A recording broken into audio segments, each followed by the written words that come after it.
ACIM Workbook Lesson 8 Insights. My mind is preoccupied with past thoughts. This undoing process takes a mind that is open to thought reversal. It takes a mind that is willing to see that it sees only its thoughts projected outward, and that all its thinking within the world of separation is just the reflection of a blank mind.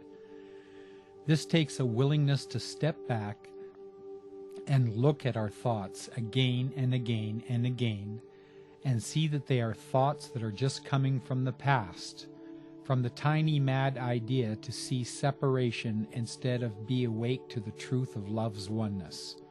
This undoing process of letting go of the past is necessary before our real thoughts can come into our mind. The Holy Spirit is always present to help us undo all our false thinking. This practice of looking at our thoughts with Holy Spirit more and more consistently helps us join with our constant companion and see everything differently. As we do this again and again and again, we will not see as the world sees. We will see past bodies and become aware of love's oneness, which is always there. We will see that only love is real. We will remember that all calls for love need only one thing, and that is our extension of love. As we practice this undoing process again and again, we will not take the world of separate bodies so seriously. We will see that our story and everyone's story is just reflecting the thoughts that come from our separated blank minds.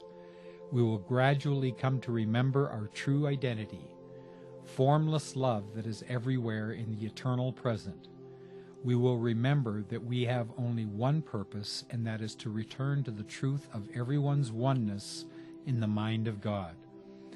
Seeing that our thoughts are only reflecting the past is an important step in undoing our hold on false ideas.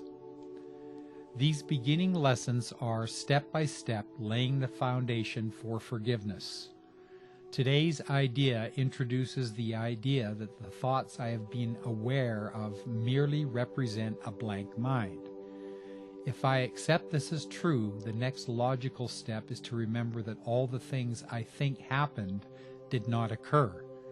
They were merely a blank mind deceiving itself through empty images. If I accept this as true, that nothing has really happened, then the next logical conclusion is that there is nothing to forgive. The Course says that true forgiveness simply recognizes that there is nothing to forgive. These early lessons introduce ideas that can turn the ego thought system upside down. The exercises seem almost simplistic. Thankfully, we are not asked to wholly accept the truth of these statements. We are asked only to do the exercises as prescribed. The truth of these statements will dawn upon our minds naturally as we follow the exercises, and our willingness expands. Though the exercises may seem simplistic at this time, they are laying the foundation for complete release from all fear, for complete release from hell. This is the gift these lessons offer us. They are indeed worth the practice. As I come to trust in my Christ self, I allow it to be more present in my life. I make no demands on what should be present. I merely allow the Christ self to be present to its own way of being grace. I place no expectations on how this must be for me. My lesson in this comes in the now of time. When I look about me, I see only what past thoughts have formed. I do not see the now in which my Christ self lives. When I focus on the now only and let my preoccupation with thoughts of the past slide away, I can feel peace and joy.